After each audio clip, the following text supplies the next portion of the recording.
So we're going to do something now on this Patrol 860 that not many people will show you. It's a question we get asked by a lot of people, obviously. What happens if you puncture your tubes? What happens if your tubes lose air? What happens? Will the boat stay afloat? Will the rib sink? Will it become unstable? Will it be a danger to you and your family or your commercial guests? So we're here. Beautiful Adriatic, as I've seen.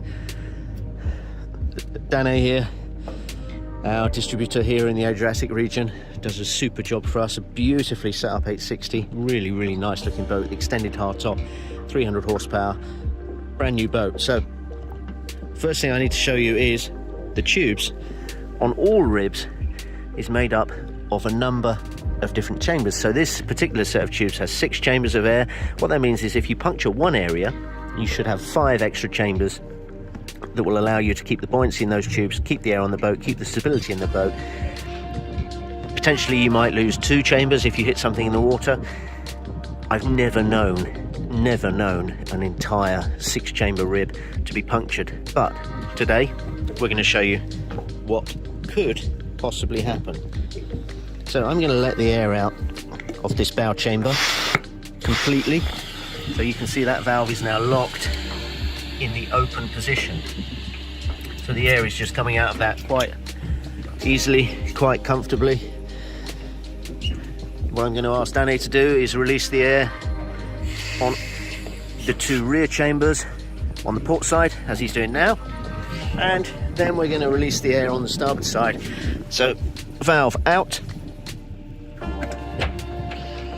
completely open. You can see, you can hear that air is free to escape. So we're going to sit here just for a couple of minutes now while these tubes lose their pressure completely. You can see already how soft that tube is becoming, and the more I talk to you, the more air will be released from the tube set. Look at these islands, look at how beautiful it is. We're actually in perfect conditions for doing this test. You can see a huge thunderstorm over there. The heavens are going to open on us at any moment now, so we wouldn't be doing this test even on a day like today, even in calm conditions, if we weren't totally confident. Now look, the air has already gone from the bow. You can see the tube is just hanging. Okay, so it's just hanging from the bow area. The bow bollard is hanging down. It's just fabric now. It's just fabric hanging there by itself. You can see there, Dane's just giving it a helping hand to push some more of the air out of the boat. We can do the same this side. You can see we just have fabric sponsons now hanging from either side of this big rib. This is an 860, remember, 9-meter rib, single engine, probably weighs, I would imagine, 2.1 tons. So there's a lot of weight in this boat, but the hull is obviously designed to support the vessel. And as you will see going back here, and this should really tell you everything you need to know about a good rib and about how safe a good rib will be if it's been made to the correct standards. This boat is self-draining, remember, at rest. So of course that self-draining mechanism is designed to work when the tubes are fully inflated, 3.2 psi. The great thing about this boat, as you will see now, with zero pressure, that's just a tube now completely void of air. We still have retained our self-draining capability, so we haven't lost any of the freeboard. The hull isn't sitting any deeper in the water. Everything is all as it should be. Freeboard has stayed the same at the stern. All the time I'm talking to you, more and more air is escaping. We can walk around this boat absolutely fine. You can see there's no movement. There's no loss of stability. There's no issue here. We're on a calm day, of course. Even in a chop, you can already tell just by how stable this platform is that there's going to be no real risk for you. So we are out here. We're about, I would say, maybe half a mile from our marina base, which is over here. And it's all very well me sitting here and walking around a boat that's static on a calm sea. What we're going to do now is we're going to ask Dane to just drive us at displacement speed, because In the majority of cases, if the worst did happen to you, that is what you would do. You would secure the boat, you would make sure everyone isn't panicking, everyone is nice and calm, and then at displacement speeds, you would run the boat back to your home port or back to a sort of port of refuge or a safety area. But again, you can see now we're running at 2 or 3 knots. 0 problems. 0 worries.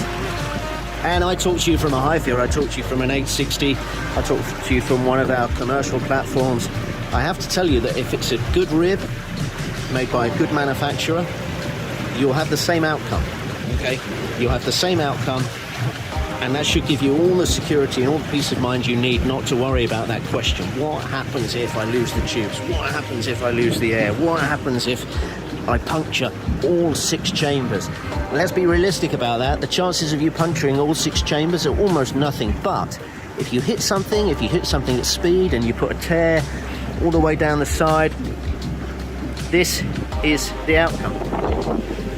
This is the outcome. This is the outcome. Look, see the tube there? Just drooped into the water, so that's just dragging. Why are we not doing 20 knots? Well, for this exercise, we don't want to do 20 knots because that will risk damaging the tube as it's running along the surface of the water. If you needed to get home in a hurry, if you had a bit of a choppy day, then perhaps you'd want to put the boat up on the plane just to keep the bow a bit drier. But for me, for this testing situation, I'm just quite happy to run home at 4 or 5 knots again.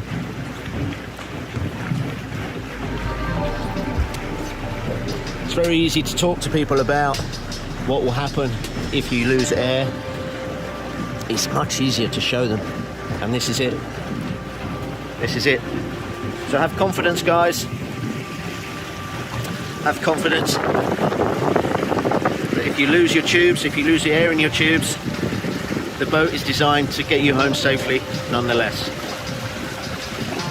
Hope that helped a few of you. Hope to put a few of mine at rest. Signing off now for Highfield Boats TV from beautiful Croatia, heading into Beograd.